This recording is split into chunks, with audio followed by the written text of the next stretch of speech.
paz do Senhor Jesus, que a graça do nosso Deus esteja sobre a sua vida neste dia. Hoje nós vamos estudar o Salmo de número 32. Salmo de número 32 é um salmo de Davi que tem como título a bem-aventurança de quem recebe o perdão. E no verso 1 diz assim: bem-aventurado aquele cuja iniquidade é perdoada, cujo pecado é encoberto. Bem-aventurado o homem a quem o Senhor não atribui iniquidade e em cujo espírito não há dolo. Então, nesses versos 1 e 2, o que é que o Senhor está dizendo? Que é feliz. Bem-aventurado significa feliz. Feliz do homem, de quem o Senhor, ele perdoa. De quem o Senhor, ele perdoa e ele encobre o pecado. É como a palavra do Senhor diz que Deus, ele joga os nossos pecados no mar do esquecimento e ele não lembra daquilo que nós faz. Quando nós aceitamos Jesus, Deus, ele não lembra mais do pecado que nós cometimos. Então é feliz o homem de quem o Senhor encobre o pecado. No verso 3 diz assim: enquanto calei os meus pecados, envelheceram os meus ossos, pelos meus constantes gemidos todo dia, porque a tua mão pesava dia e noite sobre mim, e o meu vigor se tornou em sequidão de estio. Então aqui Davi está dizendo que quando ele se calou, quando ele não confessou o seu pecado, envelheceram os seus ossos. Então veja que quando nós não confessamos os nossos pecados, nós envelhecemos. É como Davi, quando Davi pecou, quando ele se calou, ele se sentiu mal, ele se sentiu que ele envelheceu os ossos.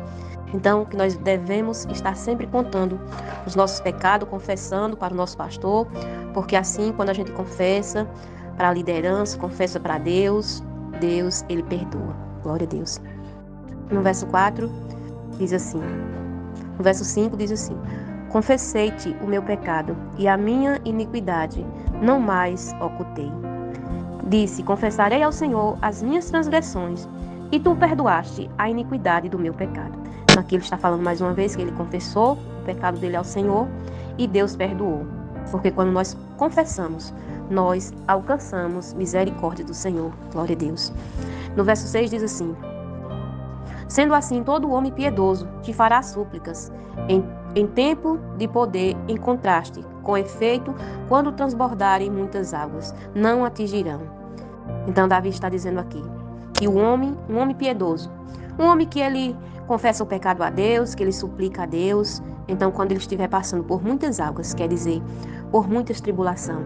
Águas quer dizer tribulações, coisas que vêm na vida da gente. E muitas das vezes essas águas nos afogam. Muitas das vezes nós sentimos que estamos se afogando.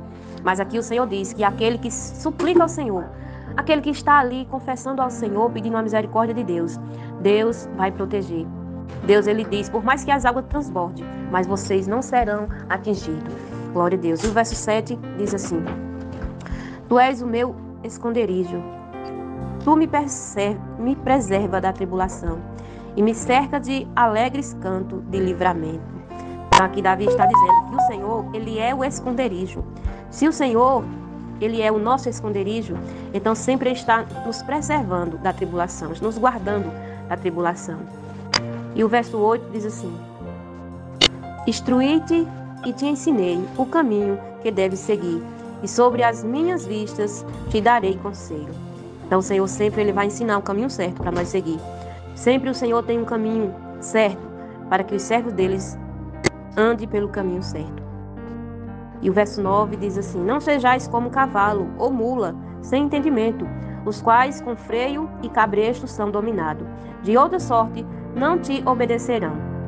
Então a palavra do Senhor diz para nós não ser como cavalo ou como mula, sem entendimento, os quais precisam de cabresto e de freio. Então o servo do Senhor, ele não pode ser como um cavalo, como uma mula, mas que nós venhamos ter entendimento, que nós venhamos ser obediente. Porque se nós não for obediente, nós estamos se comparando a um cavalo ou uma mula. É a palavra do Senhor que diz isso.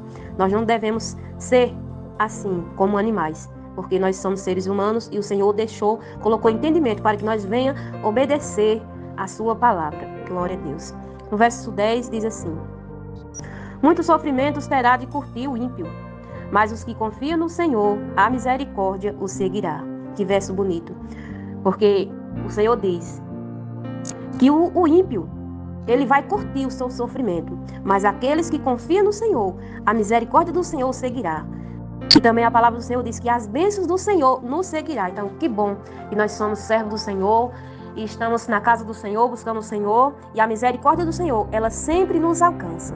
Glória a Deus. E o verso 11, para terminar, diz assim: alegrai-vos no Senhor e regozijai-vos, o justo. Exaltai vós todos que sois retos de coração. Então agora nós devemos somente se alegrar no Senhor. Se alegrar no Senhor, regozijai-vos, porque o Senhor, Ele é conosco. Aquele que é reto de coração, o Senhor, Ele sempre está conosco. Então que bom que nós estamos na casa do Senhor, fazendo a sua vontade, porque os retos de coração herdarão o céu. E sempre devemos estar se alegrando na casa do Senhor, se alegrando, porque o Senhor, Ele é o nosso esconderijo, Ele é a nossa força, Ele é o nosso escudo. Amém? Este foi o Salmo de número 32. Que Deus continue abençoando a sua vida grandemente.